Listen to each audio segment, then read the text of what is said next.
안녕하세요. 저는 살아온 인생 반 이상을 제주도에 살다가 결혼하면서 서울로 상경한 기혼 여성입니다. 우리는 우스갯소리로 벼락 맞을 확률보다 복권 1등할 확률이 더 희박하다라고 얘기하곤 하잖아요. 저는 원래 복권에 관심이 있는 편은 아니었지만 복권 1등이 된다면 확실히 세상이 달라질 것 같긴 합니다. 그렇다고 제가 복권 당첨되었다는 얘기는 아니고요. 사실상 복권 1등보다 더한 기쁨을 얻게 되어 이 글을 쓰게 되었습니다. 기쁨을 얻기까지 과정이 무난했던 건 아닙니다. 가슴 아픈 감동 스토리가 있던 것도 아니고요. 오히려 소가리를 많이 했고 매사에 사람과 대립하며 줄타기 하듯 살아왔습니다. 그런데도 느닷없는 인연 때문에 기상천외한 일이 생겼다는 거예요. 주위 사람들은 저더러 좋은 마음을 갖고 살아서 복받은 거라고 하는데 저는 아직도 제게 주어진 것들에 어안이 벙벙하기만 합니다. 세상에 이런 일이 또 있을까 싶어요. 제가 작가는 아니라서 이 소설 같은 이야기를 책으로 낼 수는 없고 이렇게 사연을 알게 되어 찾아왔습니다. 글 실력이 부족할 테지만 양해 바라며 들어주셔요. 인사말에 소개했다시피 저는 제주도 아가씨입니다. 제주도에서 태어나 학창 시절을 모두 제주도에서 보냈죠. 대학을 가진 않았습니다. 제주도에도 대학이 있지만 별로 필요성을 못 느꼈거든요. 제게 주어진 일이 있었기 때문이었을지도 모르겠네요. 저는 20살이 되자마자 서울로 시집간 언니의 부름에 서울을 왕복하며 지냈습니다. 처음 서울을 방문했을 땐 솔직히 볼거리가 많아 재밌었어요. 그런데 그것도 계속 보니까 질리더라고요. 서울이 싫다는 게 아니라 제가 탁 트인 곳을 좋아하기 때문이었습니다. 그래서 저는 결혼을 한다면 언니처럼 서울 남자가 아닌 같은 고향의 제주도 남자와 결혼하려고 했어요. 그런 제가 서울 남자와 결혼을 하게 될 줄 누가 알겠습니까? 남편과 제가 처음 만난 곳은 기내에서였습니다. 서울로 볼일을 보고 제주도로 돌아가는 비행기에서 남편을 처음 만나게 되었는데 당시 남편이 제 옆자리에 있었어요. 먼저 말을 걸어본 건 저였습니다. 남편이 제주도 지리가 그려진 팜플렛을 들고 있길래 고향 짬밥으로 오지랖 좀 피웠던 거죠. 제주도 관광 가시나 봐요? 서귀포 갈치도 맛있는데 저기 에어릅 쪽 갈치가 진짜 장난 아니에요. 방송도 타졌어요. 절대 후회 안 하실 거니까 갈치 먹을 거면 에어릅 가세요. 아, 제 소개가 늦었네요. 제가 제주 토박이에요. 아, 그래요? 마침 잘 됐네요. 제가 제주도는 처음 가보는 거라서요. 혼자 여행을 하기에 어디가 좋을까 찾아보는데 사람들이 제주도 많이 추천해 주더라고요. 에어릅? 거기 어디쯤에 있어요? 잘 몰라서 그러는데 위치 좀 알려줄래요? 관광 대화를 시작으로 남편과 저는 제주도 이야기를 많이 나눴습니다. 비행기 착륙 때까지 저희는 시간 가는 줄도 모르고 얘기에 푹 빠졌어요. 저는 고등학교 졸업 후 서울과 제주도 왕복을 자주 했기에 사투리가 제법 물러진 편이었습니다. 남편이 제주도 사람들이 자주 쓰는 사투리가 뭐냐면서 묻길래 그런 것도 알려주고 배우기도 했는데 저도 나름 재밌더라고요. 매번 서울에서 제주까지 왕복하는 게 지루하기만 했던 제가 그날만큼은 눈 깜짝할 새 제주도에 도착한 게 놀라울 따름이었죠. 그리고 착륙해서 그대로 작별 인사를 하는데 거기서 남편이 제게 연락처를 물어봤어요. 그렇게 만난 것도 인연인데 앞으로 연락하며 친하게 지내고 싶다고 하더라고요. 저도 남편과 제법 잘 통한다고 생각했기 때문에 흔쾌히 수락했는데 그게 연인으로 이어질지 몰랐습니다. 서울 남자였던 남편은 제 번호를 따간 지 12시간도 안 돼서 연락이 왔었고 그날 홀로 여행을 간 거라서 자기가 지리를 잘 모르겠다고 저더러 놀아달라 그랬어요. 그렇게 빠른 시일 내에 가까워진 우리는 남편의 고백으로 서울 돌아가는 날이 될 때 연인이 된 겁니다. 주로 남편이 저를 보러 주말마다 제주도로 날아오는 편이었어요. 제가 서울을 갈 때는 남편이 일을 하고 있는 데다가 또 제가 외박은 할 수가 없었기에 만나기 어려웠습니다. 제가 서울을 자주 방문했던 건 친언니가 형부랑 같이 서울에서 오메기떡이 주재료인 카페를 하고 있었기 때문입니다. 친언니가 당시 임신을 하고 있었는데 애 낳으면 일에서 손을 놓을 거라고 했고 형부는 다른 사업을 시작할 거라면서 저더러 나중에 그 카페를 물려받으라고 인수인계 해주는 상황이었어요. 그러나 당장 카페에서 매일 일할 수 없었던 이유는 아직 제주도에서 친정 부모의 일을 도와줘야 하기 때문이었습니다. 아빠는 고기잡이 어부였고 엄마가 제주에서 오메기떡 장사를 했는데 저는 언니 카페에 물려받은 거라 굳이 공부를 안 했고 그 전까지만 엄마와 아빠의 일을 번갈아 가면서 도왔습니다. 언니의 오메기떡 카페는 엄마한테 배운 비법으로 서울 가서 장사하는 거였죠.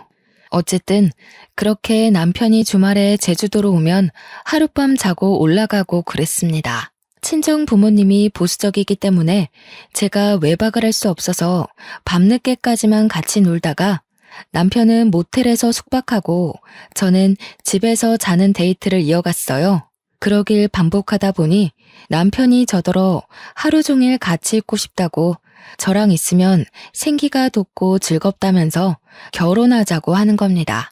당시 제 나이가 32살이긴 했지만 그때의 삶에 만족했기에 결혼에 대해선 생각도 해본 적 없었습니다. 원래 청혼은 이렇게 당황스러운 건가 싶었지만 저도 남편을 너무 좋아했기 때문에 깊게 고민하지 않고 결혼을 약속하게 되었죠. 결혼의 시작은 합가였습니다. 제가 모은 돈이 적기도 했고 시모 말이 제가 살림을 할 줄 모르니까 합가부터 시작을 하라고 하더라고요. 남편은 저한테 결정권을 줬기에 제 대답이 곧 답이었는데 저는 시모의 제안을 수락했습니다. 남편에게 더 좋은 아내가 되고 싶어서 시모한테 살림을 배워야겠다고 생각했거든요. 시부는 워낙 바쁜 사람이라 항상 새벽 일찍 나가고 저녁 늦게 들어온 사람이었는데요. 사업장의 오너라고 했으니까 어쩌면 당연한 거였어요. 그래서 시부는 제가 거의 얼굴 마주할 일이 별로 없었습니다. 거의 일주일에 3번 볼까 말까 했어요. 결혼식 때 말고는 인사도 제대로 나눠본 적이 없어서 효도하고 싶어도 기회가 전혀 없었어요. 남편은 시부를 너무 신경 안 써도 된다고 하더라고요. 원래 바쁜 사람이라서 누가 챙겨주는 것도 아마 부담스러워할 거라고 말이죠. 그때부터 저는 시부의 안부를 굳이 궁금해하지 않았습니다. 저는 시집을 가면서부터 친정 일을 못하게 된 대신 친언니 카페로 매일 출근을 할 수 있는 여건이 되었는데요. 이제부터 출근을 하겠다고 시모에게 미리 알렸더니 시모가 그것을 못마땅해 하더군요. 그걸 꼭 지금 다녀야 되겠니? 그리 급한 것도 아닌 것 같은데. 결혼 생활에 적응하고 나면 다녀도 되는 거 아니냐? 언니 출산 일이 얼마 안 남아서요. 저희 사정도 좀 급한 상황이에요. 제주도 살 때는 거리 때문에 자주 못 다니고 있었거든요. 여기서는 그리 멀지 않아서 빨리 배울 수 있을 것 같더라고요. 그럼 내가 제대로 살림도 못 가르치겠네. 너희 분가하려면 살림을 빨리 배우는 게 좋을 텐데. 섬에서 올라왔으니 모르는 게 많을 거 아니야. 서울집이랑 섬집은 많이 다르다. 예, 네가 제주도에서 어떤 집에 살았는지 모르겠는데 서울 아파트는 그런 데랑 차원이 달라서 배워야 할 게 수두룩해. 언제 다 배워서 네 남편 챙기려고 그러니? 제가 서울집을 안 가봤겠습니까? 저희 친언니 부부네 집이 서울입니다.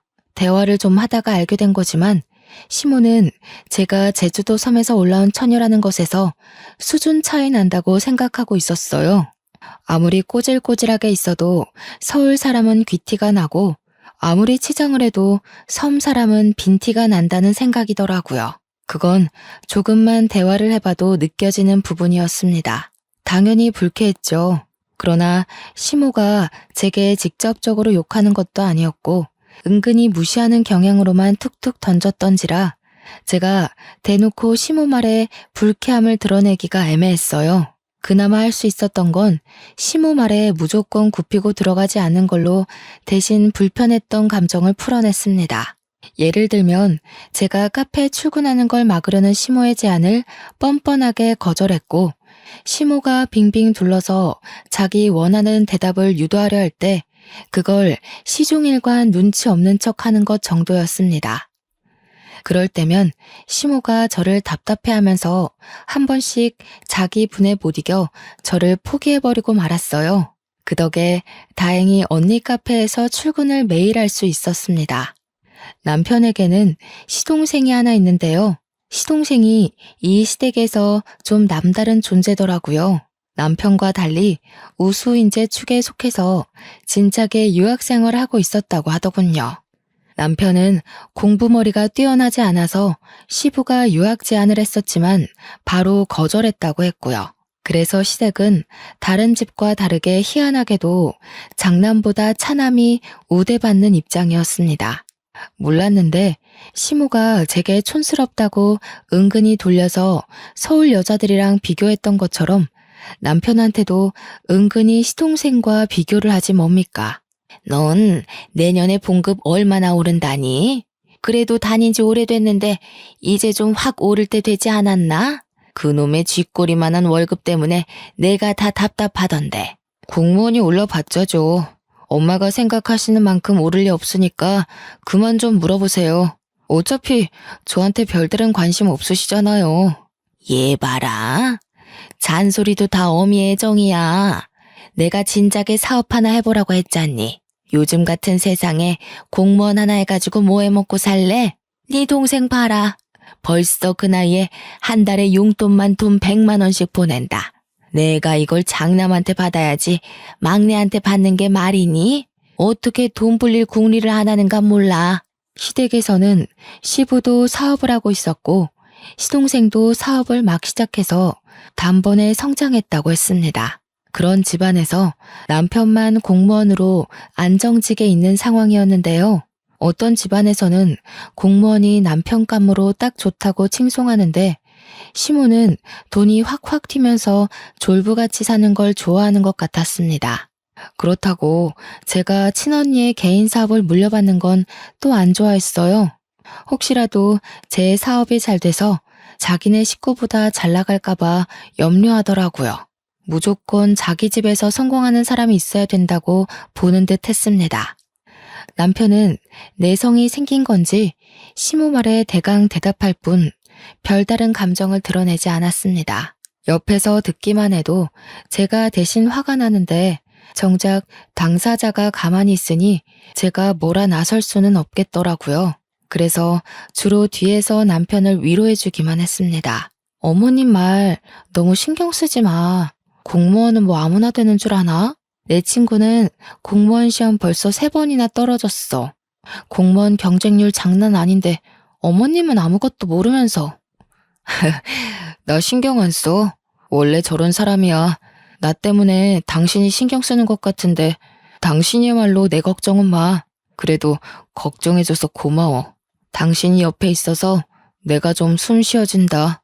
남편이 자기는 사춘기를 지나고부터는 시모의 잔소리를 그러려니 체념하고 산다고 했어요. 별로 타격도 없대요. 그러면서 시부가 자기 공무원 꿈을 응원해줬는데 그것만으로 충분하다고, 시부는 오히려 사업하는 시동생 걱정으로 마음 졸인다고 했습니다. 시부가 사업을 하는 사람이기에 사업의 위험성을 잘 알고 있어서라고 했어요. 자꾸 이렇게 자리 없는 시동생 얘기가 나오니까 결혼식에서도 본 적 없는 시동생이 문득 궁금해지더라고요.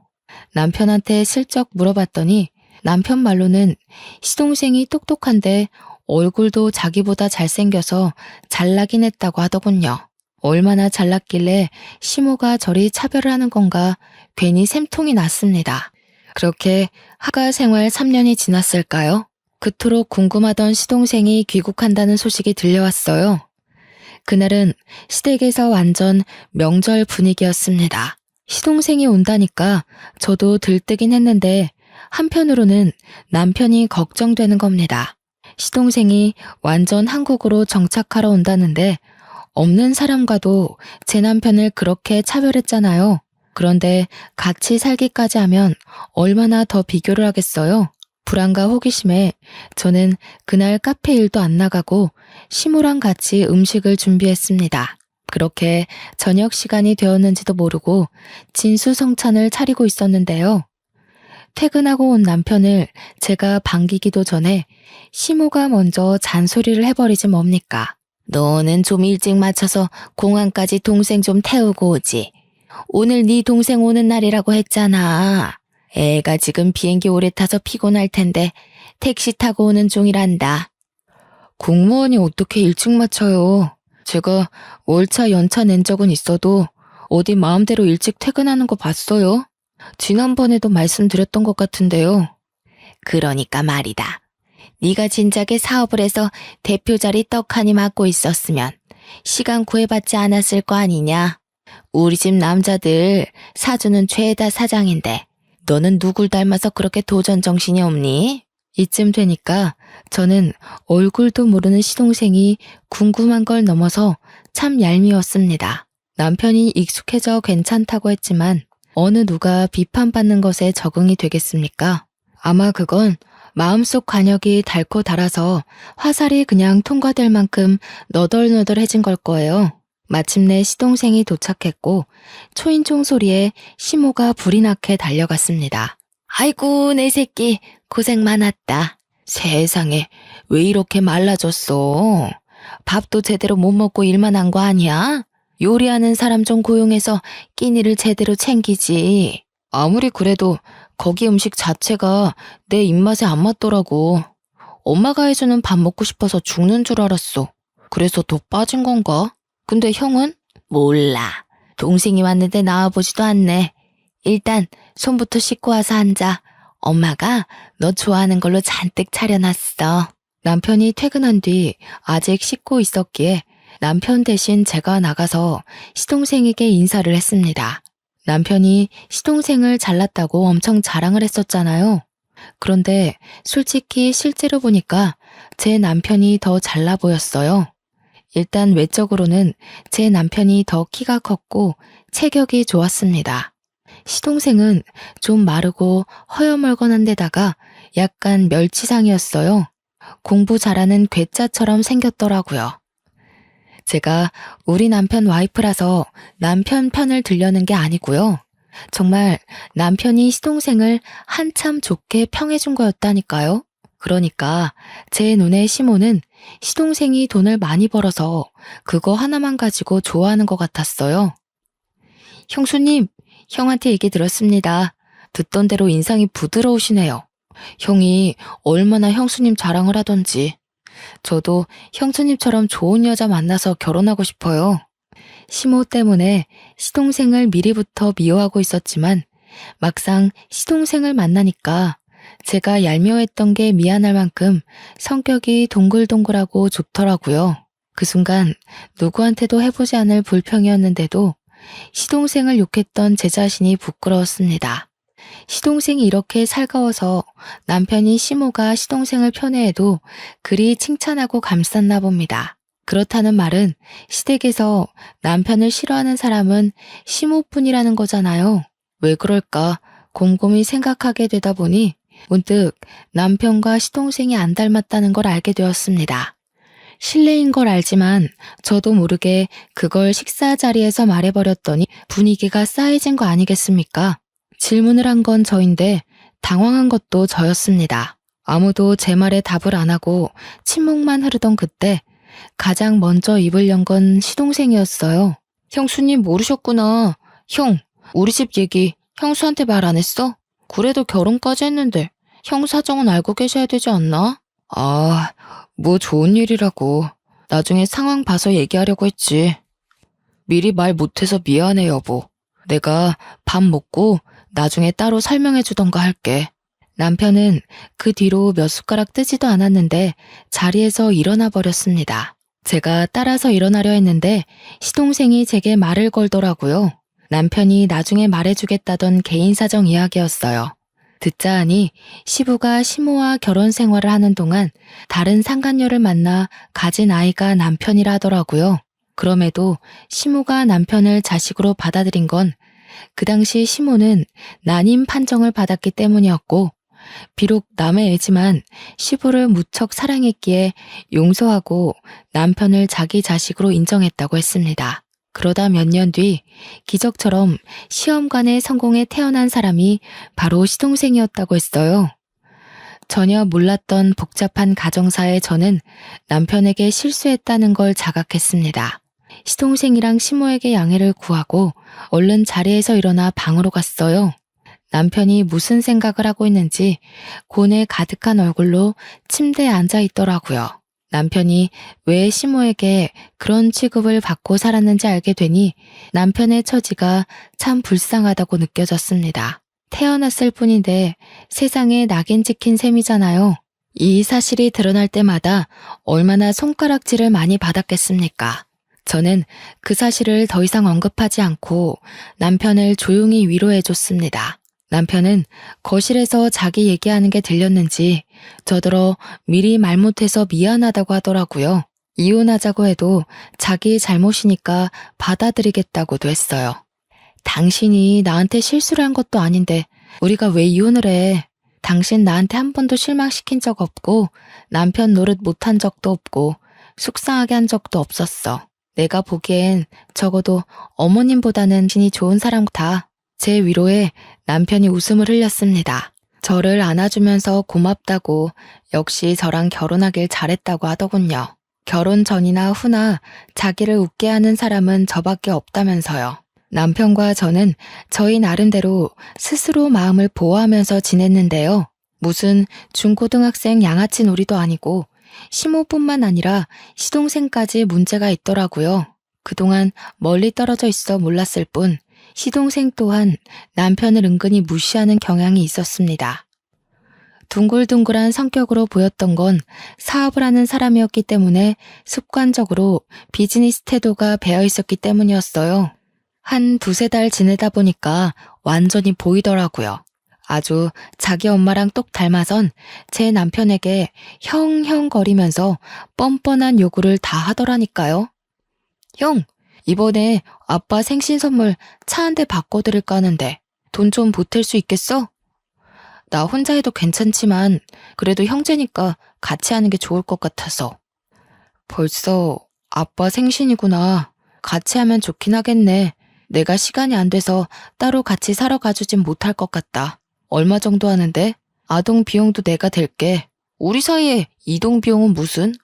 어차피 나 아는 사람 차센터에 가서 살 거라서 1억 5천인데 내가 8천 할 테니까 형이 7천만 보태줘. 시동생은 부탁은 다 저런 식이었습니다. 갖가지 그럴싸한 이유를 들먹이며 남편의 주머니를 털려고 했어요. 그럴 때마다 남편은 할 수 있는 선에선 보탬이 되었지만 저렇게 몇 천이나 보태어야 하는 일엔 매번 고개 숙이며 미안하다고 하는 게 사과하기 일쑤였습니다. 그러면 시동생은 자기 작전에 성공했다는 듯 으쓱거리면서 남편의 사정을 몰랐던 척했어요. 아, 깜빡했다. 형 공무원이지. 요즘 주변에서 억소리 나는 사업주들만 만나다 보니까 형 공무원이라는 걸 생각 못했네. 미안해. 이런 식으로 아주 거만하기 짝이 없게 남편을 놀려주고 떠나더라고요. 시모처럼 대놓고 구박하는 것도 아니고 남편 생각하는 척하면서 교묘하게 사람 속을 뒤집어 놓는 거 아니겠어요? 남편 말로는 시동생이 큰돈 만지는 사람이다 보니까 진짜 자신의 주머니의 사정을 깜빡해서 그러는 거라고 생각했는데 제 눈에는 아무리 봐도 시동생의 괘씸한 고의로 보였습니다. 시동생이 오기 전에는 시모 한 명이 남편을 괴롭혔다면 이제는 그 스트레스가 2배가 되어버린 것 아닙니까? 남편은 제가 끼니를 잘 챙겨주고 따로 건강영양제까지 챙기는데도 갈수록 기운이 빠지고 수척해졌습니다. 이게 다 시모랑 시동생 때문이라고 생각했어요. 차라리 저를 괴롭혔으면 좋겠다고 생각할 정도였다니까요. 남편 없을 때는 제게 고나리질하지만 남편이 있기만 하면 시모와 시동생의 목표물은 남편으로 돌아섭니다. 제가 뒤에서 남편에게 위로하고 챙기는 것도 한계가 있었어요. 남편에게 제가 별다른 힘이 되어주지 못하는 것 같자 저는 남편에게 우리 그만 분가를 해보는 게 어떻겠냐고 제안했습니다.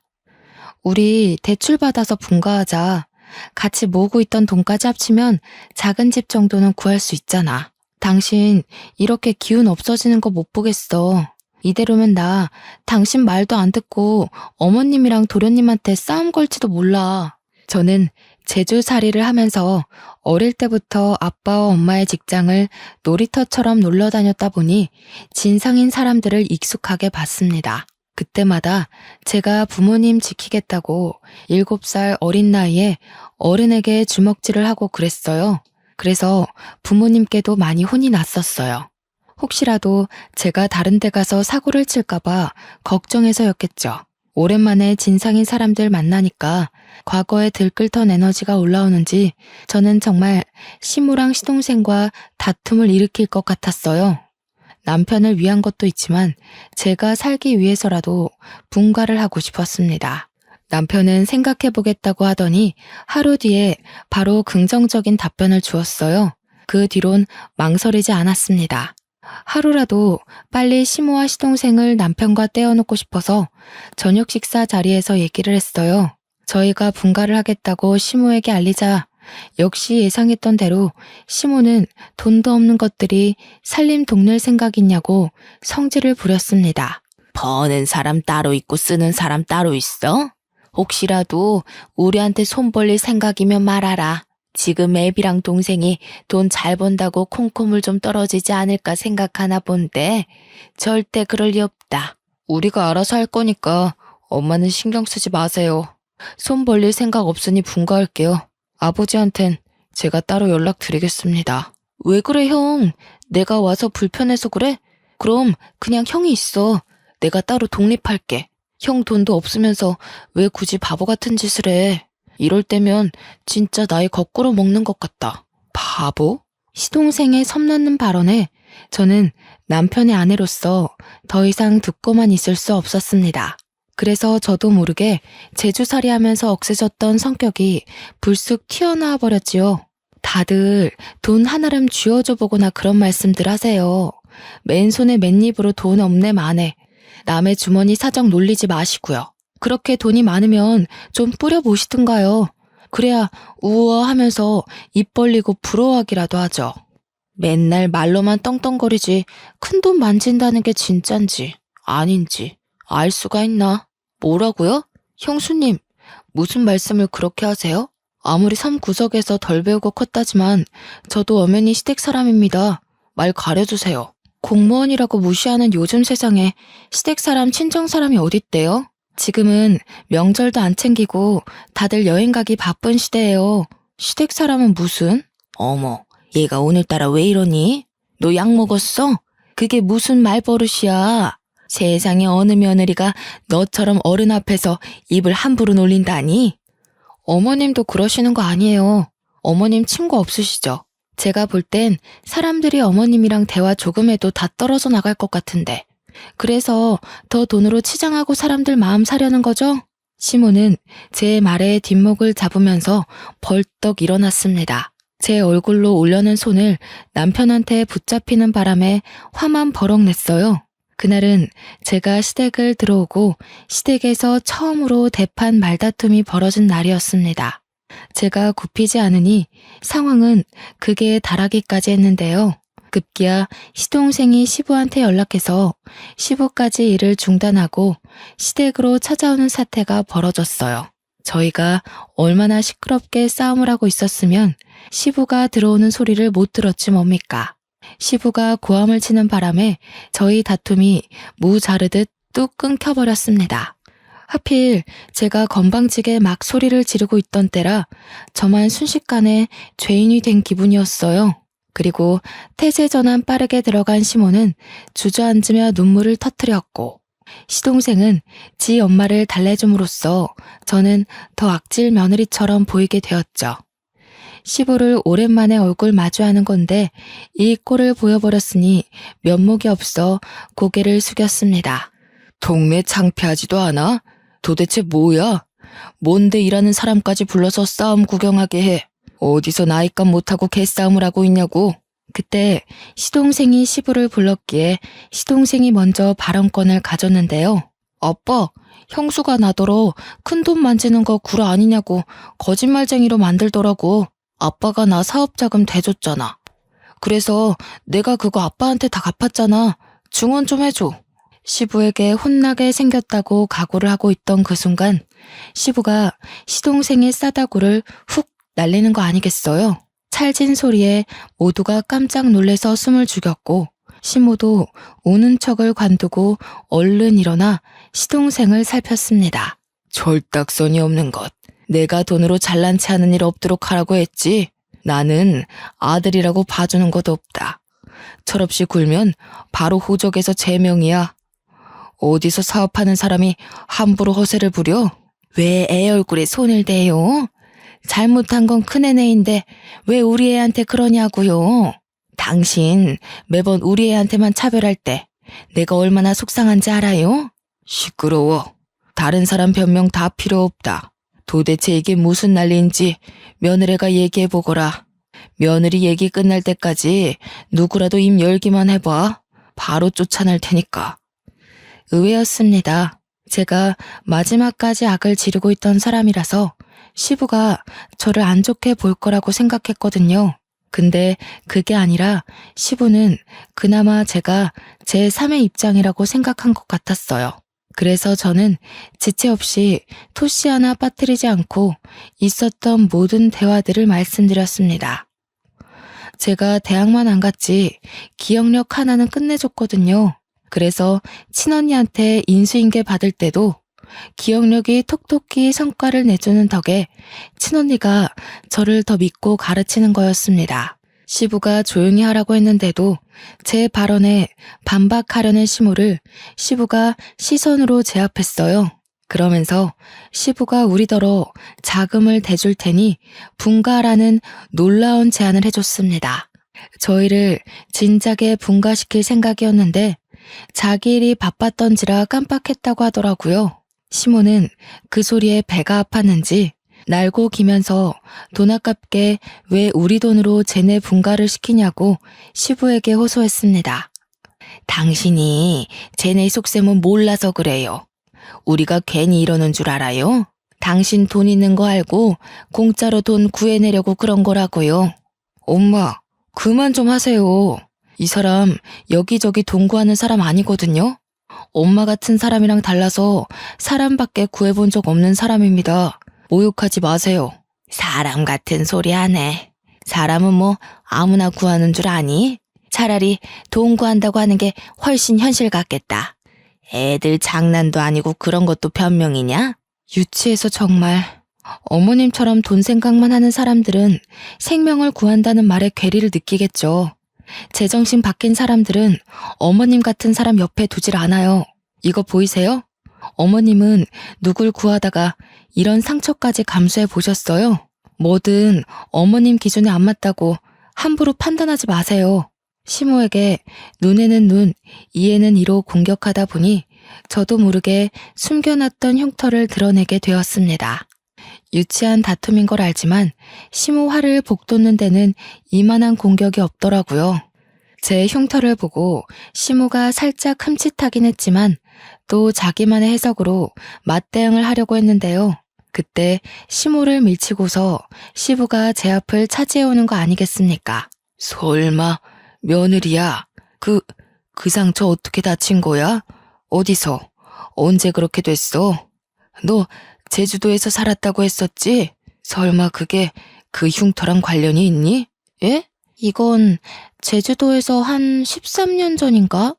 아빠랑 같이 낚시 나갔다가 우연히 물에 빠진 사람을 구했었는데 그때 다쳤어요. 네가 구했다는 사람이 혹시 연령 좀 있는 아줌마였어? 키가 좀 작고 분홍색 셔츠에 빨간 긴 치마를 두르고 있지 않았니? 어머, 아버님께서 그걸 어떻게 하셨어요? 그 아줌마랑 아시는 분이에요? 설마 아줌마 위급하실 때 옆에 계셨던 분이 아버님이셨어요? 13년 전 일이라 기억이 가물가물할 수 있지만 제가 기억력이 좋은 편이라고 했잖아요. 그래서 그때 제가 구한 아줌마의 인상착의를 기억하고 있었거든요. 제가 가까운 배 위로 아줌마를 올리자마자 누가 신고를 했는지 이미 해경이 빠르게 당도했었고 그 정신없는 상황에서 저는 시부 얼굴까진 확인하지 못했습니다. 저도 다쳤던지라 해경의 도움을 받아 병원에 가버렸기도 했거든요.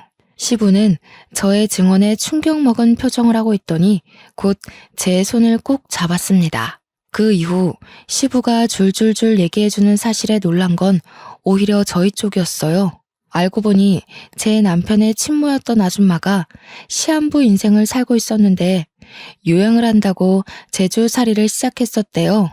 바다가 보고 싶다는 아줌마 말에 시부는 배까지 빌려서 아줌마와 같이 바람을 쐬었는데 시부가 잠시 자리를 비운 사이 배가 흔들렸고 그 바람에 아줌마가 바다에 빠졌다고 하는 겁니다.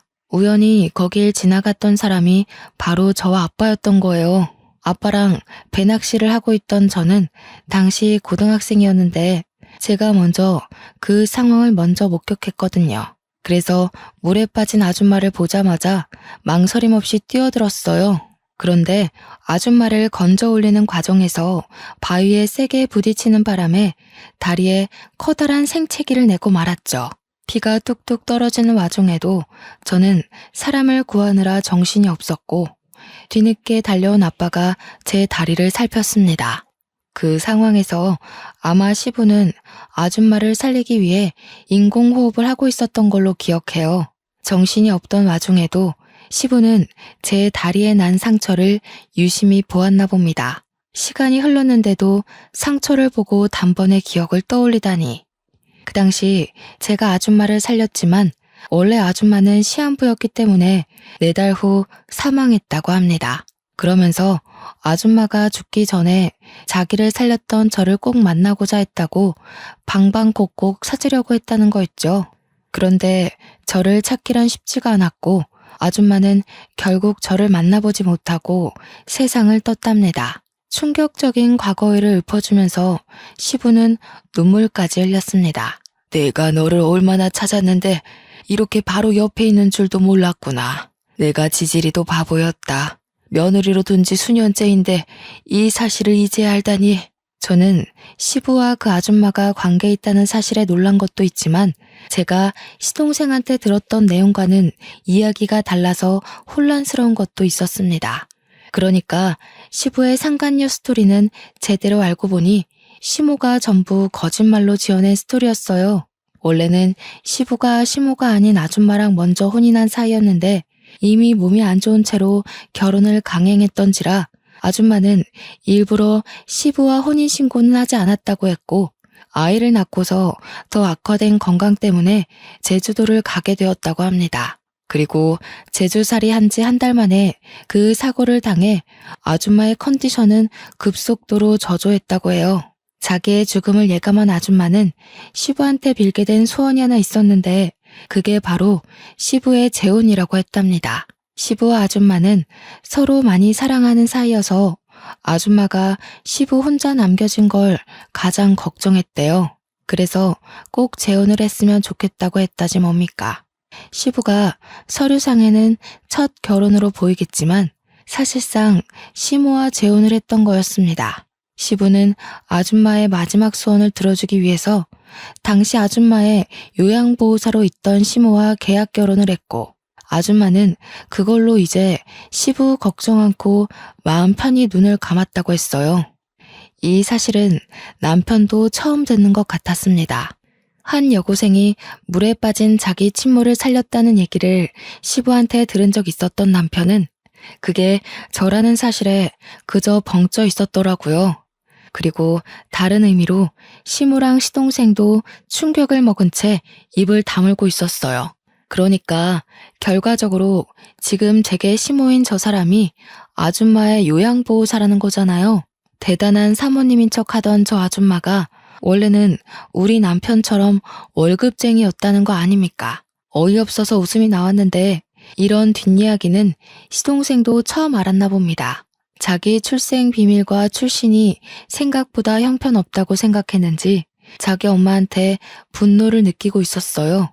사실상 손가락질 받아야 할 사람이 우리 남편 쪽이 아니라 자신 쪽이라는 사실을 자각한 것 같더라고요. 시동생은 시모한테 불같이 화내면서 따지고 있었습니다. 그러거나 말거나 저랑 시부와 남편은 시모 쪽과는 다른 세상에 있었어요. 아무래도 먼저 간 정은 엄마가 너를 알고 며느리로 들인 게 아닌가 싶어. 어떻게 이런 인연이 다 있을 수 있니? 내가 어떻게 이리 소중한 사람을 몰라봤을까? 아니요, 아버님. 저는 할 일을 했을 뿐인걸요. 아줌마가 살아계셨다면 좋았을 것을. 그래도 아버님 말씀하시는 거 들어보니까 아줌마가 정말 좋으신 분이었다는 게 느껴져요. 고맙구나. 내가 이제 먼저 간 정은 엄마한테 얼굴 들 수 있겠어. 그리고 사돈댁에도 곧 인사를 드리러 가야겠다. 내 은인이 우리 집에 들어왔는데 내가 이대로 가만히 있을 수가 없지. 여전히 당황스러운 전개였지만 사실을 받아들인 저는 오히려 아줌마가 돌아가신 것에 유감을 표했습니다. 그리고 시부는 제게 만나면 꼭 보상할 거라 기다리고 있었다면서 잠깐 방에 들어갔다 나오셨는데요. 손에 쥐고 온 건 다름 아닌 통장이었습니다. 돌아가신 아줌마의 유언이기도 하다면서 저에게 그 통장을 주더라고요.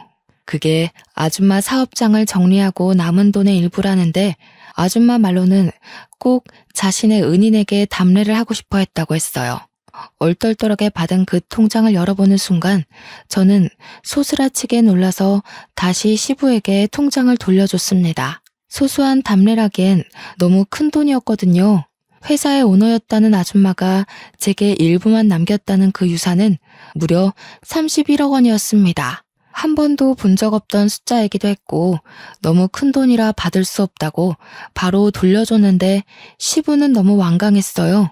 13년 전부터 이미 이 통장은 제 돈이었다고 자신은 주인을 찾아줬을 뿐이라고 하더라고요. 손이 떨리는 액수였지만 시부의 대쪽 같은 부탁에 저는 결국 그걸 받게 되었고 시모는 조용히 숨지고 있더니 제가 통장을 받자 갑자기 배가 아파서 죽으려고 하더군요. 시모는 곧 시부한테 이혼 요구 당했어요.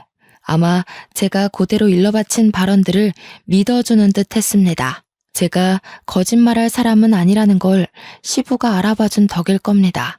결국 시부모는 이혼을 했어요. 시부가 소송 비용 드리고 싶지 않으니 조용히 도장 찍으라고 하는 걸 저와 남편은 곁에서 구경했습니다. 시모의 초라한 처지를 보고 있자니 남편 복수가 완벽하게 된 기분이라 시원했어요. 그리고 시동생은 시부의 씨를 받은 몸이라서 시부가 시동생이 갖고 있는 사업장만 주는 걸로 하고 집에서는 내쫓겼습니다. 그날이 시댁 사람들과 처음 다툰 날이었는데 그게 마지막 다툼이 되어버린 셈이었네요.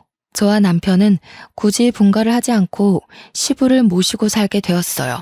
시부가 자기는 신경 안 써도 된다고 했는데 제가 합가 생활하면서 시부 생활 패턴을 봐왔기에 시부만 두고 분가를 할 수는 없었습니다. 시부는 밥도 잘 안 챙겨 먹고 회사에서도 대충 직원들이 챙겨주는 샌드위치나 김밥 같은 것만 드시더라고요. 그래서 제가 도시락을 챙겨드려야겠다는 생각으로 남게 되었어요. 시부는 처음에 저더러 고생스럽게 왜 그러냐고 하지 말라고 했는데 제가 고집을 꺾지 않으니 어느 순간부턴 도시락을 꼬박꼬박 챙겨가시더라고요.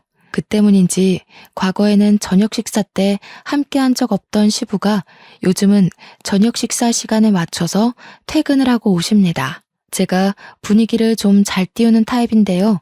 남편과 시부 앞에서 며느리 노릇 아내 노릇 톡톡히 하면서도 제 성격을 그대로 드러나니까 가끔은 시부가 개그맨이 따로 없다고 하세요.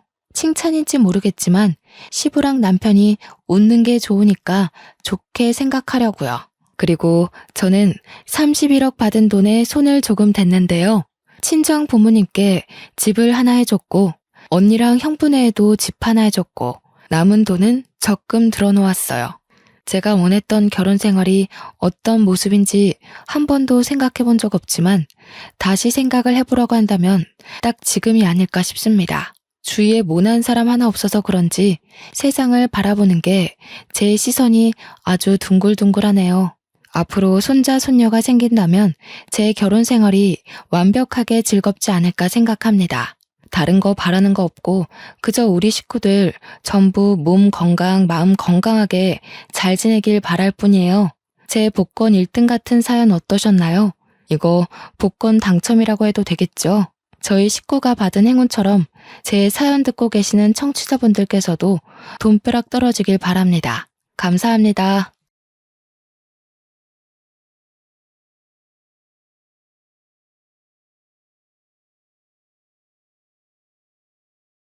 안녕하세요. 결혼식장 예약까지 했었는데 저번 주 환불받고 집에서 글을 쓰고 있는 예비 신부입니다. 예비 신부 타이틀도 이젠 내려놓게 되었네요. 저는 한 달 전에 식장을 취소하기 전 2달 전만 해도 정말 행복한 예비 신부였습니다.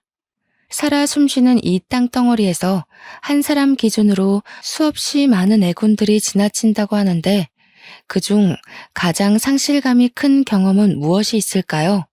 개인적으로 저는 사랑하는 사람의 실망스러운 모습을 보는 것만큼 허무맹랑한 일이 있을까 싶습니다. 제가 예비 신랑을 3년 만났어요. 그래도 3년이면 짧은 기간은 아니었다고 생각하는데 아닐 사람은 결국 아니었나 봅니다. 예비 신랑과 함께 마음을 나누고 같이 나아갈 미래를 계획하던 때가 정말 즐거웠고 제가 받는 유일한 축복이라고 생각했는데 그 3년 세월 한순간에 날아갈지 몰랐네요. 행복감이 큰 만큼 실망감은 더 크게 찾아오더라고요. 지금부터 불과 지난달까지 있었던 저의 파혼 이야기를 들려드릴게요. 저와 예비 신랑은 지인의 소개로 소개팅을 해 이어진 인연입니다. 그럼에도 불구하고 같은 동네라는 인식 때문인지 양가 어른들은 저희의 관계를 알고 적극 환영했어요. 결혼을 할 사이에서 한쪽 집안만 자주 찾아뵙는 건 결혼하고 나서 꽤나 문제가 될 수 있는데 같은 동네면 그런 문제로 부딪힐 확률이 좀 줄잖아요. 저희는 양가 어른을 나란히 같이 챙길 수 있다는 것에 서로 만족을 했었습니다. 저는 30대 초반이었고 예비 신랑은 30대 후반이었어요. 그러니까 저랑 예비 신랑은 4살 차이가 났던 거죠. 궁합 따위 안 봐도 된다는 4살 차이라는 것처럼 저와 예비 신랑은 남들 눈에도 찰떡 궁합으로 비춰졌습니다. 저와 예비 신랑 중 누구 하나 과분한 사람이 없는 관계였다는 겁니다. 사람에겐 연애만 할 인연과 결혼까지 갈 만한 인연이 따로 있다고 했는데 저는 그걸 예비 신랑 만나고 정말 많이 실감했어요. 예비 신랑과 결혼을 약속하기 전부터 저는 부모님한테 자랑도 많이 했었습니다. 제가 얼마나 유난을 피워놨으면 친정 부모님이 예비 신랑을 빨리 만나보고 싶어 했어요. 친정 부모님은 제가 외동이라서 제게 아낌없이 지원도 많이 해주셨고 또 형제자매 없는 제가 외로울까봐 흔쾌히 친구가 되어준 훌륭한 분들입니다. 그래서 무엇보다 제 결혼에 관심이 많으셨고 제가 엄한 곳에 시집가서 고생할까봐 걱정을 많이 하셨어요. 그 마음에 보답하고자 저도 부모님 속 안 상하게 좋은 남자와 결혼해서 잘 사는 모습을 빨리 보여주고 싶었습니다. 친정 부모님께 잘 보이고 싶어 했던 예비 신랑은 집이 아닌 격식 있는 자리를 예약해 같이 외식을 하며 첫 대면을 했습니다. 친정 부모님은 두 분 다 예비 신랑과의 첫 만남에 아주 만족한 평판을 남겨줬어요. 특히 아빠가 말하기를 예비 신랑이 지적이고 나이보다 성숙해서 지도자처럼 가정을 잘 이끌어갈 것 같다고 하더라고요. 저희 아빠가 원래 가족 아닌 타인에게는 부정적인 편인데 그날 외식 자리에서 예비 신랑을 보고는 자리를 뜨실 때 묵묵히 고개를 끄덕였습니다. 제가 예비 신랑한테 친정아빠가 까다로운 편이니 잘 보여야 된다고 조언을 줬기 때문에 예비 신랑이 더 애썼던 것도 있었을 거예요. 그렇다고 하더라도 그날 전체적으로 분위기가 좋았던 건 사실입니다. 저 또한 예비 신랑이 우리 부모님께 보였던 모범을 본받아서 예비 시부모에게 애교 있게 잘 모셨고, 시부모는 저희의 관계를 흔쾌히 허락해줬습니다. 특히 예비 시모는 저더러 자기 아들이 워낙 무뚝뚝하고 애정 표현을 잘 안 하는데 저처럼 톡톡 튀고 분위기 풀어주는 여자가 옆에 있어서 다행이라고도 했어요. 이 정도의 칭찬을 들었으면 저는 예비 시부모에게 점수를 톡톡히 따냈다고 자신했습니다. 저와 예비 신랑은 양가 어른들에게 첫인사를 나눈 후부터 결혼식도 안 올렸는데 이미 서로의 집안을 가족처럼 챙기고 자주 방문하면서 기념일에 선물도 준비하고 그랬습니다. 예비 시댁 같은 경우 제가 선을 긋고 낯을 가리면 오히려 예비 시부모에게 안 좋은 이미지로 보일 것 같아서 어색한데도 불구하고 저는 늘 최선의 길을 끌어내 예비 시부모를 반겼어요. 다행히도 예비 시부모는 그런 저의 노력을 알아봐주고 참 예뻐라 해주셨죠. 아이고, 사돈집이 부유해서 그런가. 새아가 넌 참 사랑 많이 받고 자란 티가 나는구나. 우리 아들이 워낙 숫기가 없어서 애정 표현을 잘 못할 텐데. 이렇게 여린 네가 우리 아들을 감당할 수 있을지 모르겠어. 어머님, 오빠가 저한테 얼마나 많이 표현해 주는데요. 아무래도 오빠가 아들로서 어머님 아버님께 든든한 자식이고 싶어서 표현을 숨기는 걸 거예요. 오빠가 평소에 어머님 아버님 칭찬도 많이 해요. 모르셨죠? 제가 한 번씩 알려드릴게요. 남들은 예비 부부일 때 많이 다투기도 한다는데 저랑 예비 신랑은 그런 게 하나도 없어서 저 스스로 남편 될 사람 하나는 잘 만났다고 생각하기도 했습니다. 하루빨리 예비 신랑과 가정을 꾸려 토끼 같은 자식들도 3명 정도는 낳아야겠다고 예비 신랑한테 설레발을 치기도 했었고요. 그런데 그 행복한 단꿈이 결혼식장을 잡고 부동산까지 다 알아본 마당에 깨지게 될 줄 누가 알았겠습니까? 제 꿈에 금이 가기 시작한 건 정말 평소처럼 묘한 기류 하나도 없었던 시기에 갑자기 일어난 파동 때문이었습니다. 제가 여느 때와 같이 예비 신랑과 퇴근하던 날이었거든요. 저야 친구들과의 약속이 없으면 예비 신랑과 자연스럽게 퇴근길을 함께 했기에 평소처럼 같이 차를 타고 집에 가던 중이었습니다. 그런데 예비 신랑이 갑작스레 시부모와의 식사 약속이 있다고 하더라고요. 예비 시모가 저희에게 저녁을 사주고 싶다고 식사 초대를 했다고 하지 뭡니까? 예전에 미리 언질이 없었던 약속이라서 갑작스럽긴 했지만 그렇게 밥 얻어먹은 것이 한두 번도 아니고 저희는 갑작스러운 것도 자연스러울 정도로 가족이 되었기 때문에 금방 수긍을 했습니다. 그렇게 찾아간 횟집에서 저와 예비 신랑이 먼저 도착해 기다렸는데 나중에 예비 시부는 없고 예비 시모만이 들어오더라고요. 예비 시모 말이 예비 시부는 내일 일찍 나가봐야 돼서 일찍 잔다고 못 온다고 했습니다. 대신 저희끼리 맛있게 먹고 오라고 카드를 줬다고 했어요.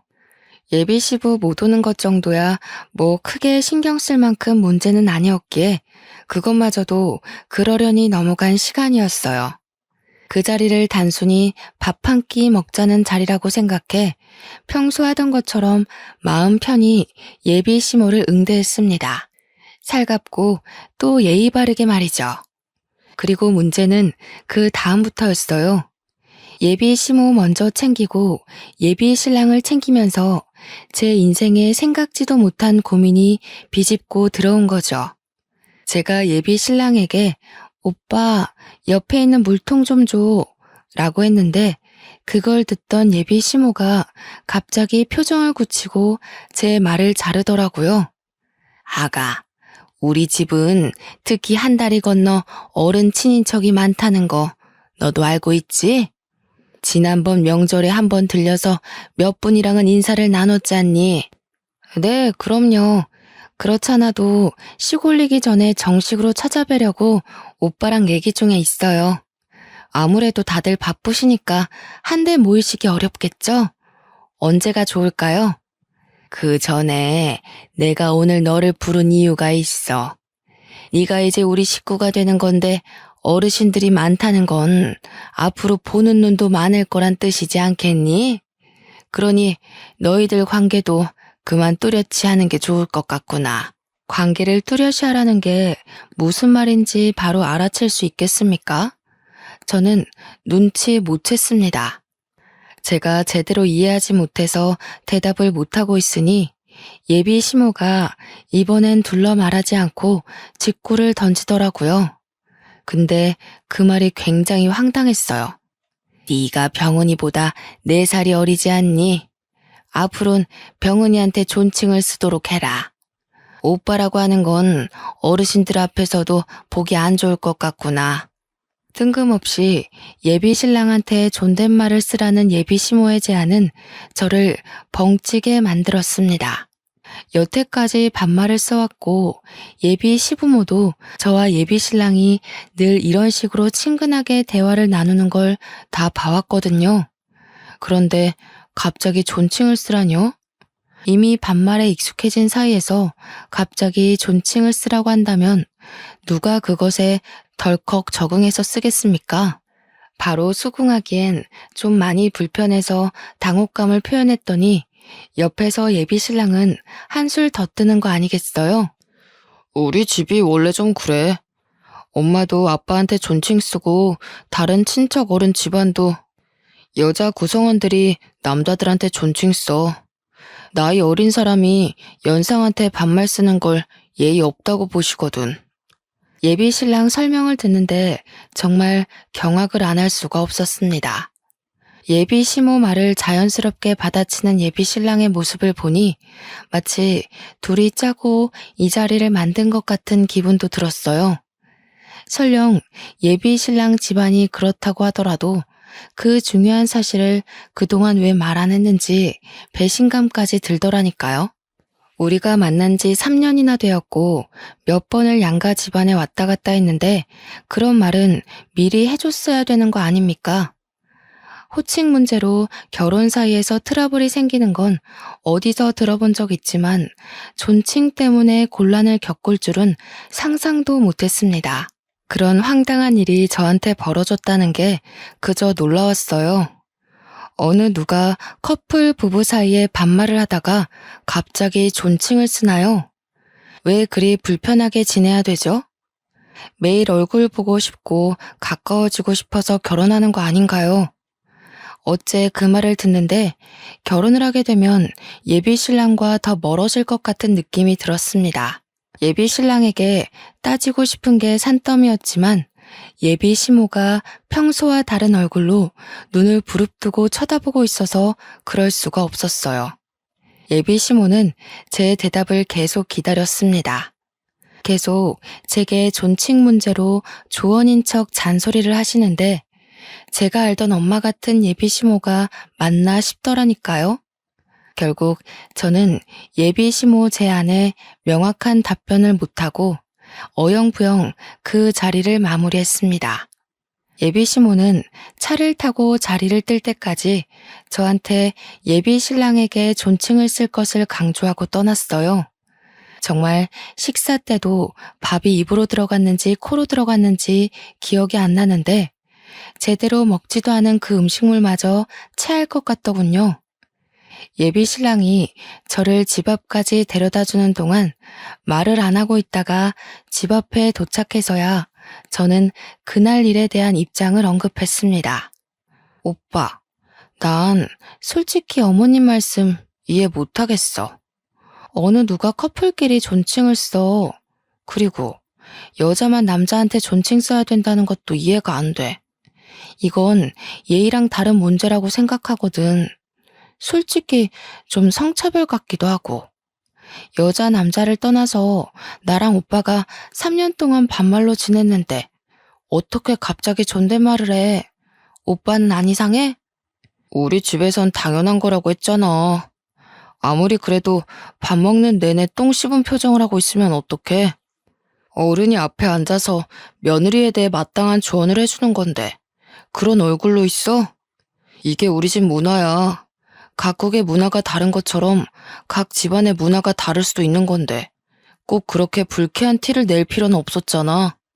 나도 최대한 표정 관리한 거야. 그런데 어머님이 자꾸 우리 관계 진작에 불편하게 봤다고 하시잖아.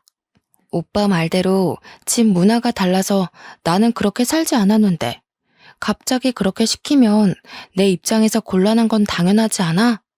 그런 고지식한 제안에 어느 누가 방긋방긋 웃을 수가 있겠어. 고지식? 기분 나쁜 거 알겠는데 우리 엄마야. 웬만하면 불편하더라도 그런 솔직한 말은 삼가줬으면 좋겠는데. 그날 저는 예비 신랑과 3, 4년을 만나오면서 처음으로 대립을 했던 날입니다. 제가 예비 시댁 문화를 이해 못해서 욱하는 바람에 감정을 숨김없이 표현한 거 맞아요. 그래서 좀 더 거친 언사가 나갔다는 것도 인정합니다. 그런데 낯설어하는 제 입장 이해 못하는 건 예비 신랑도 마찬가지 아닌가요? 저는 예비 신랑과 예비 시모에게 예비 시댁 문화를 강요받았습니다. 그곳 환경을 잘 모르는 제가 그것에 반감을 가질 수 있는 건 그들도 예상했어야 된다고 봐요. 그날 예비 신랑은 처음으로 제게 인사도 안 하고 돌아가 버렸습니다. 딱 봐도 상당히 감정이 상한 모습이었어요. 제가 예비 시모를 함부로 말해서 그런 거겠죠. 아니면 자기 집 문화를 이상하게 보는 제 입장 때문일 수도 있고요. 어쨌든 저는 예비 신랑과 다툼 자체가 처음이기도 했고 또 결혼을 앞둔 시점이라 여간 신경 쓰이는 게 아니었습니다. 그날 이후 예비 신랑은 저한테 말도 안 걸었고 연락도 안 했고 직장에서조차 눈을 안 마주쳤어요. 매일 시그널을 주고받으며 알콩달콩하던 저희 사이가 누가 봐도 멀어진 게 보이니 주변인들까지 우리더러 싸웠냐고 묻더라고요. 저희 때문에 괜히 직장 내 전체가 눈치를 본다는 게 느껴졌습니다. 예비 신랑과의 서먹함이 하루가 지나고 이틀이 지나자 이게 이렇게까지 할 일인가 싶어 더 서운해지는 거 아니겠습니까? 결국 서로 모른 채 하고 지낸 지 3일째 되던 날 예비 신랑과의 이런 불편한 관계를 견디지 못한 제가 먼저 사과를 해버렸습니다. 그러자 예비 신랑은 언제 화났었냐는 듯 저를 안아주면서 먼저 사과해줘서 고맙다고 했어요. 서로 자라온 환경이 다른 거 알아. 나도 처가에 가면 당연히 처가 문화 따를 거야. 그러니까 너도 우리 집 이해 좀 해줘. 어른들 보는 데서만 존칭 써주면 돼. 둘만 있을 땐 지금이나 별반 다를 거 없어. 지금 이렇게 쓰면서 다시 생각하는 건데 제가 당시 예비 신랑을 참 많이 좋아했던 것 같습니다. 비록 속으로는 여전히 제 잘못이란 걸 인정 못했지만 제가 수구리는 덕분에 예비 신랑이 예전 모습으로 돌아왔잖아요. 그것만으로도 심신이 편하고 안심되더라고요. 예비 신랑을 이만큼이나 사랑하는데 그깟 존친 정도야 좀 써주면 어때 싶은 오기까지 생기는 거 있죠. 당시만 해도 그랬다는 겁니다. 제가 예비 신랑을 너무 많이 좋아했기에 차라리 그 집 문화 따라주고 말자라고 생각하며 한 발 양보해준 셈이었어요. 대신 예비 신랑이 우리 처가에 방문하면 처가 식대로 뭐든 맞춰준다고 했지 않습니까? 잠깐 기분이 상했던 건 사실이었고 예비 시모의 낯선 모습에 당황스러운 것도 맞으나 그런 걸로 결혼을 고심할 정도는 아니라고 생각했습니다. 우리는 이런 것마저 이렇게 서로 맞춰주니 그야말로 천생연분이 맞구나 라고만 봤죠.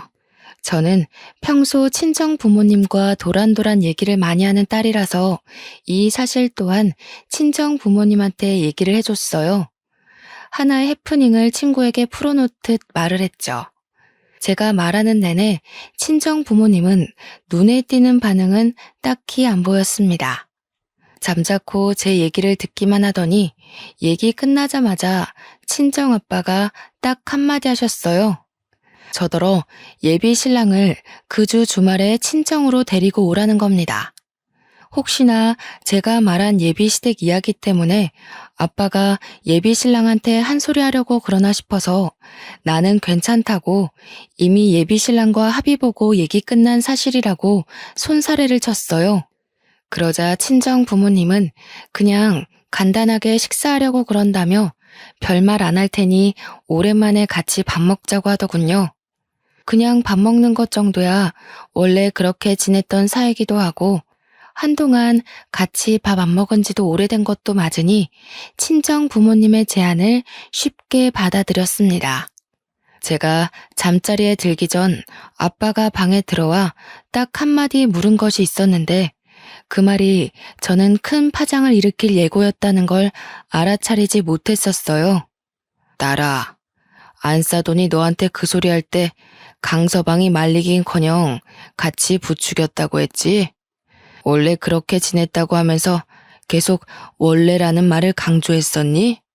뭐, 그랬지.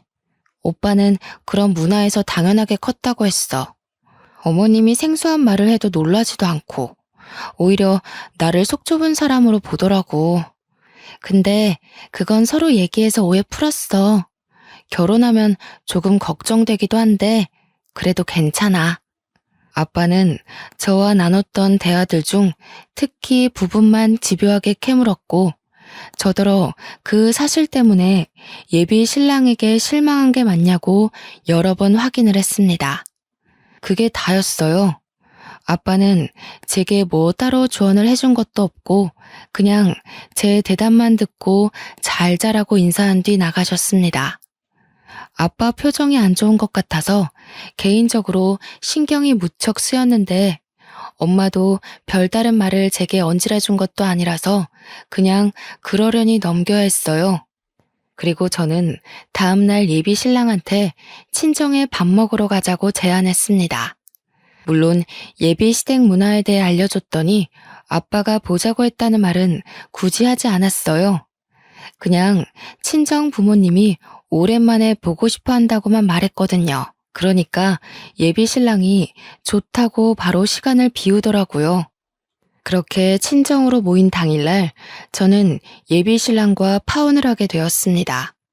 예비 신랑과 시간 맞춰 같이 친정에 갔는데요.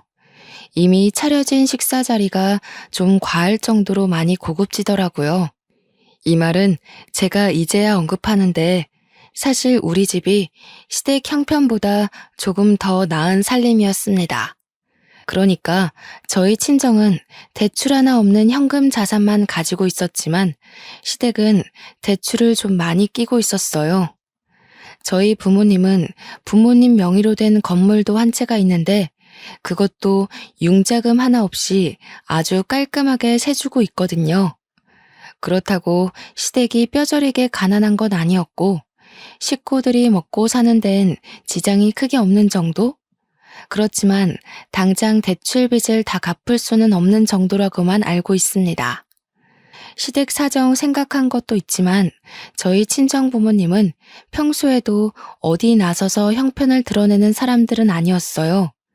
저희도 예비 신랑을 초대해 집에서 밥을 먹을 때면 남들과 같이 비슷하게 집밥처럼 먹곤 했습니다. 그런데 그날만큼은 달랐다는 거예요. 정말 숟가락 하나도 10만 원이 넘는 고급 커트러리를 내놓았다니까요. 처음 보는 가정 식탁 분위기에 당황한 저는 그 분위기에 넋을 놓았는데 정작 예비 신랑은 표정 변화가 없었습니다. 그저 늘 하던 대로 저희 부모님께 공손한 태도로 인사하고 자리에 착석할 뿐이었어요. 레스토랑 못지않은 요리를 보면서 제가 감탄을 금치 않으니 거기서 손님은 예비 신랑이 아니라 오히려 저였습니다. 친정 부모님은 식사로 모자라 평소 입에 잘 되지도 않는 와인까지 준비를 해줬는데요. 제가 와인을 잘 먹진 못하지만 아빠가 사람 대접한다고 몇 번 와인 주문하는 걸 본 적이 있거든요. 그때 70만 원대 와인을 보고서 무슨 술 한 병이 그렇게 비싸냐 하고 아빠한테 궁시렁거리기도 했었어요. 그런데 그 70만 원대 와인이 그날 아빠 손에 들려있는 거 아니겠습니까? 저희 아빠 돈 헤프게 쓰는 사람 아닙니다. 오히려 그런 부류들을 싫어하지요. 확실히 그날따라 친정 부모님이 평소와 다르다는 걸 좀 느꼈습니다. 친정 아빠는 예비 신랑이 숟가락 들기도 전에 와인을 따라주면서 덤덤하게 먼저 말을 걸었는데요. 아마 예비 신랑도 와인 가격에 대해 눈치챘을 거예요. 예비 신랑이 술을 좋아하거든요. 그래, 사돈 쪽에서 여자 식구들더러 존칭을 쓰라고 한다면서? 자네 집안 문화가 원래 그렇다고 들었는데 그게 사실인가? 친정 아빠의 돌직구에 예비 신랑은 저를 쳐다봤습니다. 예비 신랑의 눈빛이 마치 그런 걸 왜 말했냐는 의미가 담겨 있는 듯 했어요. 좀 황당한 거 있죠? 예비 신랑에게 뭘 숨기려고 했던 건 아니었는데 얼떨결에 죄 지은 기분이 들더라고요. 근데 시댁 문화가 잘못된 게 아니라면 제가 그걸 왜 친정 부모님한테 말하면 안 됩니까? 떳떳하면 오히려 자기가 먼저 우리 집안에 알리고 우리 집안 문화에는 뭐 특별한 게 없는지 알아봐야 되는 거 아닌가요? 이전과 똑같은 부분에서 서로의 의견이 덜그럭거리니 저는 아예 예비 신랑의 시선을 피해버렸습니다. 괜히 오해 사고 싶지 않아서 시선을 피했던 건데 그게 오히려 예비 신랑을 곤란하게 했나 봐요. 예비 신랑은 친정아빠 말을 듣는 내내 표정이 탐탁치 않더라고요. 집마다 문화가 있는 건 당연하지. 우리 딸 보고 그 집 문화에 맞추라고 해놓고 자네는 우리 집 문화를 안 따를 건 아니겠지? 적어도 그런 각오는 했어야 납득이 되는데. 그럼요, 장인어른. 지우한테도 말했다시피 저도 처가 문화에 발벗고 맞출 생각입니다. 지우가 어디서 얼만큼 알고 말씀 올렸는지 모르겠지만 장인어른께서 생각하시는 것만큼 저희 집 팍팍한 구석 아니에요. 믿으셔도 됩니다. 그래? 잘 됐네. 우리 집안은 손조 때부터 조상들 내력이 다 대릴 사위제거든. 그래서 내 딸이 결혼하면 자네가 우리 집에 들어야 될 것 같은데 되겠지? 친정 부모님이 하는 말은 저도 놀라웠습니다. 아빠가 대릴 사위로 처가살이를 했었다는 건 들었었는데 조상들이 대대로 대부분 대릴 사위였다는 건 처음 들었어요. 정확히 말하자면 조상님들이 여자 집에 들어갔다기보단 경제력 높은 집에 합가를 한 건데 우리 가문이 대대로 여자 쪽이 잘 살았다 보니까 하나같이 다 대릴 사위제였다고 했습니다. 저도 처음 들었으니까 당연히 예비 신랑한테 이것에 대해 말을 해본 적이 없었어요. 아빠의 제안에 말문이 막힌 예비 신랑은 은근슬쩍 저를 보면서 약간의 원망 담긴 눈빛을 보냈습니다. 한 번도 예비 신랑이 당황하는 얼굴을 본 적이 없는데 그날 그런 얼굴을 처음으로 보기도 했어요. 예비 신랑은 친정아빠의 물음에 잠시 대답을 미루며 화장실 먼저 다녀와도 되겠냐면서 자리를 피했습니다. 그리고 얼마 뒤 저를 화장실로 오라고 문자를 보내 불러내더라고요. 친정 부모님한테 양해를 구하고 화장실 쪽으로 갔더니 예비 신랑이 저를 화장실로 잡아당기며 문을 잠그고 바로 제게 따지기 시작했습니다. 우리 집 문화에 대해서 너랑 나 좋게 합의 본 거 아니었어? 도대체 우리 집에 대해서 뭐라고 말했길래 장인어른이 저렇게 나오셔? 저렇게 나오는 게 뭔데? 합의 본 거 맞지? 엄마 아빠한테도 오빠 집안 얘기하면서 이미 다 서로 이해하고 결혼하기로 했다고 말했어. 그런데 우리 아빠가 뭘 어쨌다고 이래? 못 느꼈어? 장인어른이 지금 반발하는 것처럼 오기 부리시잖아. 딸이 남의 집 가서 남의 집 문화에 고생하게 생겼으니 보복하는 거 아니야. 보복? 오빠, 대체 우리 아빠를 뭘로 보는 거야? 우리 아빠는 우리 집 문화에 대해 말했을 뿐이야. 오빠 엄마가 나 불러내서 결혼 전에 존칭 정리하는 게 좋겠다고 경고 준 거랑 똑같은 거라고. 이게 그거랑 어떻게 똑같아? 너는 그냥 나한테 존댓말만 하고 살면 그만이지만 대릴 사위는 단순히 그런 문제가 아니잖아. 나더러 이 집에 들어와서 살라는 게 말이 돼? 말이 안 될 건 뭔데? 우리 같이 합의 본 거 아니었어? 내가 존칭 쓰면 오빠도 우리 집 문화에 맞춰주겠다고 했잖아. 아니면 나 계속 반말해도 돼? 예비 신랑은 저를 답답해하면서 더 이상 저와 의견을 조율하려 하지 않았어요. 저더러 대신 아빠한테 가서 자기 대릴 사위는 절대 못한다고 말하라고 명령조로 지시했습니다. 그러면서 덧붙이는 말이 이미 예비 시댁 쪽에서 합가를 생각하고 있다고 제가 시댁에 들어가야 된다고 하는 거 아니겠어요? 무슨 소리야? 우리 분가하기로 했잖아. 그래서 부동산 알아본 거 아니었어? 존칭 가지고 사람 정신없게 해놓은 거 얼마나 됐다고 또 이래. 시댁에 들어가서 살아야 된다니? 분가할 거야. 하긴 할 건데 그래도 3년 정도는 시댁에서 살고 나와야지. 며느리면 이제 시댁 쪽 사람 되는 거나 마찬가지인데 시댁 들어가서 적응하고 어울리는 건 당연한 순서 아니야? 오빠네 집에서 하라는 건 다 당연한 거고 우리 집에서 대릴 사위 하자는 건 말도 안 되는 제안이야? 좀 너무하다고 생각하지 않아? 생각해보니까 결혼 날짜 가까워질수록 점점 오빠네 집에서 나를 끼워 맞추려는 것 같아. 답답하게 또 왜 이래. 네가 맞추는 게 당연한 거지. 그럼 나보고 모양 빠지게 여자 집에서 출퇴근하라고? 예비 신랑이 호소하듯 내뿜은 말들 중 유독 마지막 말이 제게 다소 충격을 주었습니다. 여자 집에서 출퇴근하는 게 모양이 빠진다는 말, 어떻게 이해해야 되는 거죠? 그 말을 듣고 그저 할 말을 잃어서 멍하니 예비 신랑을 바라보기만 했네요. 예비 신랑한테 정이 뚝 떨어지는 바람에 이미 지나보냈던 실망스러운 모습까지 다시 생각나 2배로 미워 보였습니다. 예비 시모가 저보고 예비 신랑한테 존칭 쓰라고 할 때부터 눈치를 챘어야 하는데 제가 둔했던 거죠. 이래서 콩깍지가 무섭다고 하는가 봅니다. 예비 신랑은 저를 계속 등 떠밀며 나가서 당장 대릴 사위는 안 된다고 말하라며 재촉했습니다. 예비 신랑 힘에 떠밀려 화장실 밖으로 쫓겨났는데 그 앞에 친정 부모님이 서 있더라고요. 저도 깜짝 놀랐지만 예비 신랑은 더 놀랐던 건 저를 잡고 있던 손을 황급히 놓더라니까요. 그날 예비 신랑의 깨는 모습을 여러 번 봤는데요. 화장실 앞에서 본 예비 신랑의 얼굴은 제가 알던 리더십 강한 모습과는 다르게 멍청하기까지 했습니다. 기가 차서 뒷골이 당기네. 술이 된 것도 아니고 멀쩡한 정신인데 이 모양이란 말이야? 내가 우리 딸을 얼마나 귀하게 키웠는데 정신머리 썩어 빠진 녀석한테 보낼 수가 있나?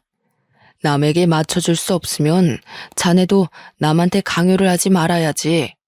가서 사돈들에게 전하게. 그 가짜는 문화 때문에 더는 상종 못하겠으니 이 결혼 파토낸다고. 장인어른, 어디서부터 들으셨는지 모르겠지만 저희 집 뜻은 그런 게 아니고요. 어린 사람이 윗사람한테 존대하는 건 당연하잖아요. 그래서 돈 없는 사람이 돈 있는 집에 들어오는 것도 당연한 게 아니겠나. 그리고 부부끼리 위아래 사람이 어딨어? 자네 부모님이 썩어 빠진 생각을 가지고 있다고 해도 자네만큼은 아닌 게 아닌 줄 알았어야지. 그렇게 존칭을 받고 싶으면 길거리 나가서 띠동갑 어린 아가씨들이나 찾아보던지. 우리 딸이 그러고 사는 꼴은 내 절대 못 본다. 할 말만 하고 돌아서는 친정아빠를 예비 신랑이 급하게 뒤쫓았으나 친정아빠가 손을 올리는 바람에 먹어서 더 말하지 못했고 예비 신랑은 그대로 집에서 쫓겨났습니다.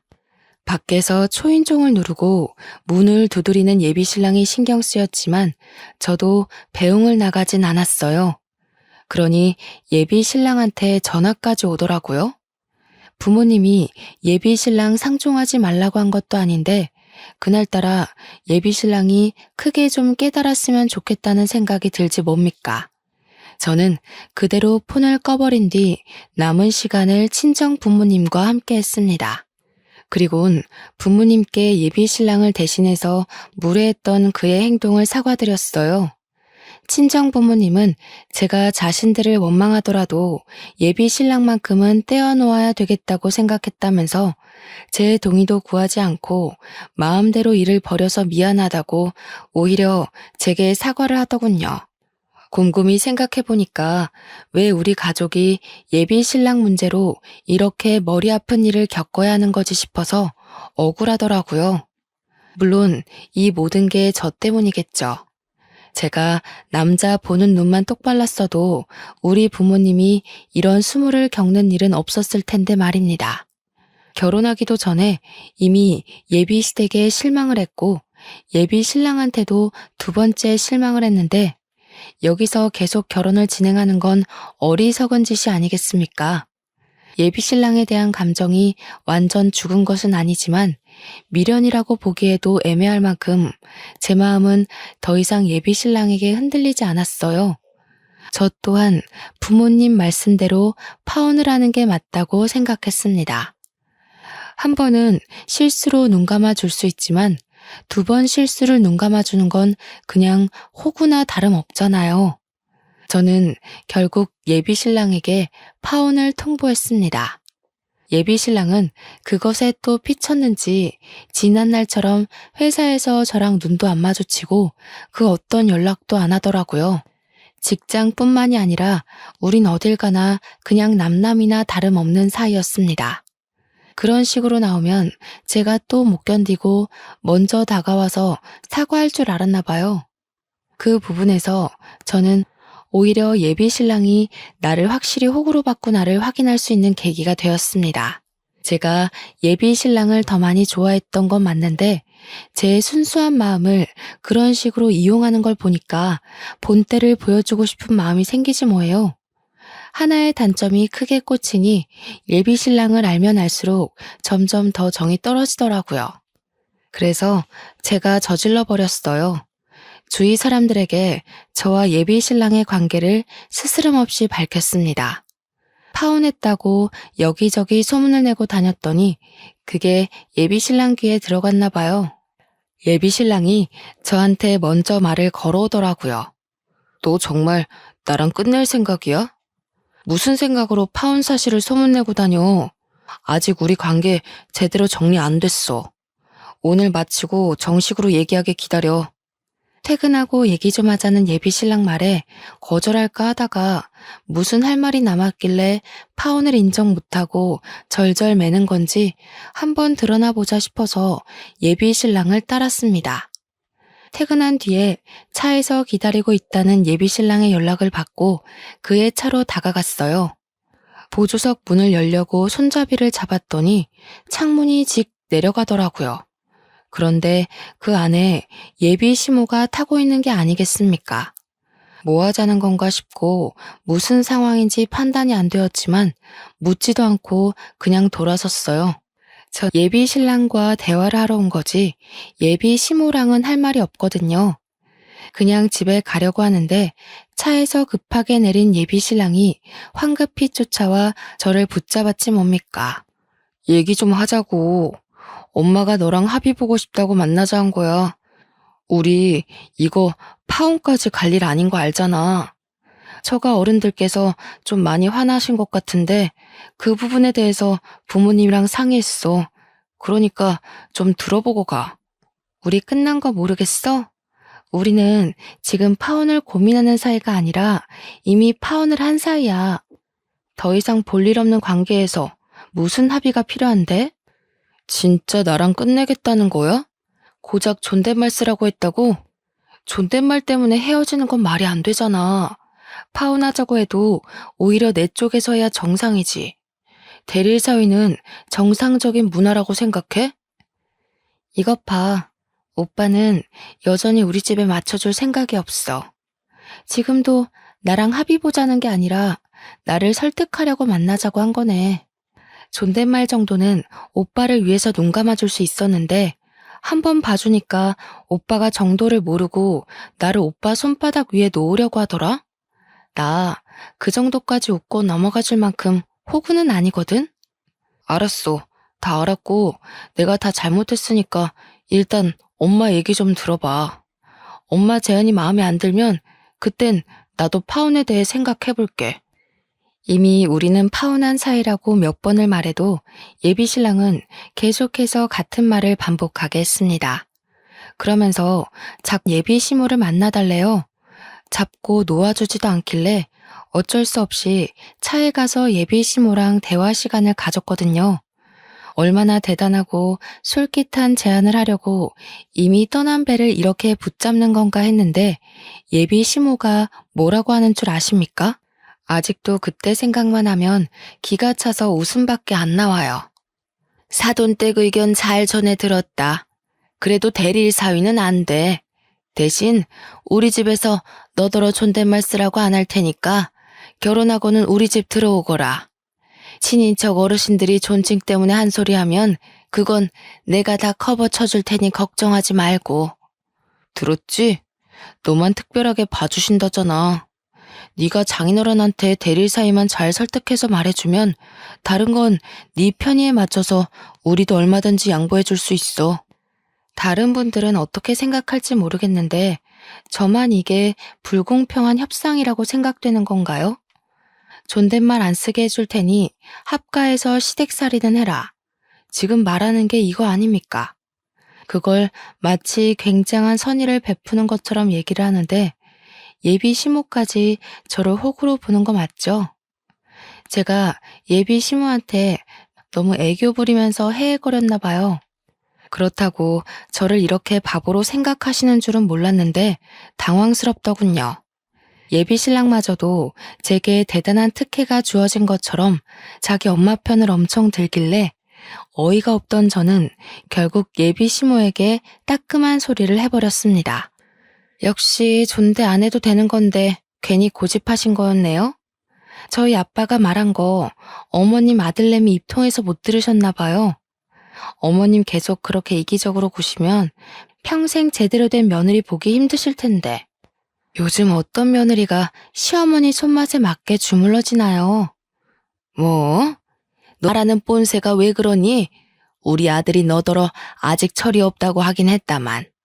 이 정도로 어른한테 생각 없이 말하는 줄 몰랐네. 뭘 주물러 보니까 뭐 고분고분 시부모 공양하며 살 며느리 구하려나 본데 막말로 그쪽 집안이 명문가 집안이기래요? 대기업 사장 집안이기래요? 가진 것 하나 없으면서 바라는 것 많은 이기적인 마인드로 어떻게 새색시를 구하려나 몰라. 한번 갔다 온 여자나 등쳐먹으려는 여자면 그런 고지식한 집안 눈 감고 들어갈 수는 있겠네요. 너 지금 엄마한테 무슨 말버릇이야? 협상 조건이 마음에 안 들면 안 된다고 말을 하던가. 엄마가 너 생각해서 큰 마음 먹고 찾아오기까지 했는데 이게 무슨 무례야? 두 분 보니까 참 큰일이다 싶네요. 귀한 장남 나이가 내일 모레 40인데 시댁 집안이 아들 장가 보낼 미처는커녕 빚만 수두룩해서 어째요? 존대 받아야 되는 아드님 평생 노총각으로 살다 가야 되는 거 아닌가 모르겠어요. 어디 방송이나 나가보세요. 공개 구혼이라도 해야 결혼 근처는 가볼 것 같은데요. 예비 시모가 제 말에 화가 나서 벌벌 떨기까지 했는데요. 저더러 원래 이렇게 무서운 애였냐고 악을 지르는 말에 네네 그렇다고 말해주고 그냥 차 안에서 내려버렸습니다. 그 장면만 본다면 제가 건방졌다고 생각할지 모르지만 제 상황을 전반적으로 아는 사람이라면 되레 그들을 더 혼쭐내주지 못해 아쉽다고 말하지 않을까 싶네요. 저를 따라 예비 신랑이 당장 쫓아오려고 했지만 예비 시모가 자존심 때문인지 자기 아들을 못 가게 붙잡더라고요.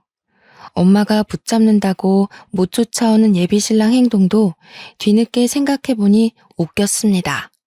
거의 40이 다 되었는데 엄마가 시키는 대로 잘도 따르는 아들이더라고요. 그런 사람인 줄 왜 몰랐는지 아직도 제 자신이 이해가 안 됩니다. 작년까지만 해도 제게 예비 신랑이란 사람은 과묵하고 본업에 열중하면서 매사에 지도자 자격이 있는 사람이었거든요. 우리 사이에 금이 가기 시작한 이유는 그놈의 존칭 때문이었는데 처음 그 말을 들었을 땐 황당하고 화가 났지만 시간 지나서 생각해보니 예비 시모가 저를 구제해준 셈이나 다름없는 거 있죠. 저와 예비 신랑이 결혼하고 나서 제게 그런 존칭 제안을 했다면 아마 파혼 가정보다 더 피 튀기는 싸움이 되지 않았을까요? 생각만 해도 무섭고 살떨리네요. 그 이후 생활은 놀랍게도 평화로웠습니다. 예비 신랑과는 여전히 같은 회사에서 일을 하고 있어요. 완전 남남처럼 지내고 있고 부서가 달라서 일적인 얘기도 안 하고 있거든요. 새삼 그런 생각이 들더라고요. 우리가 정말 약혼 관계였던 커플이 맞나 싶은 생각이요. 지난 3, 4년의 시간이 일이 단번에 삭제된 것처럼 깔끔하게 지워진 게 좀 신기했습니다. 불행하고 속상하다는 게 아닙니다. 오히려 제게는 작은 변화가 찾아왔어요. 파혼을 하고 나니까 제 주변으로 남자들의 관심이 조금씩 쏟아지더라고요. 물론 직접적인 고백은 없었지만 커피를 사다 주거나 점심을 같이 먹자고 한다거나 그런 관심을 많이 보여줬어요. 이것도 관심이라면 관심이지 않겠습니까?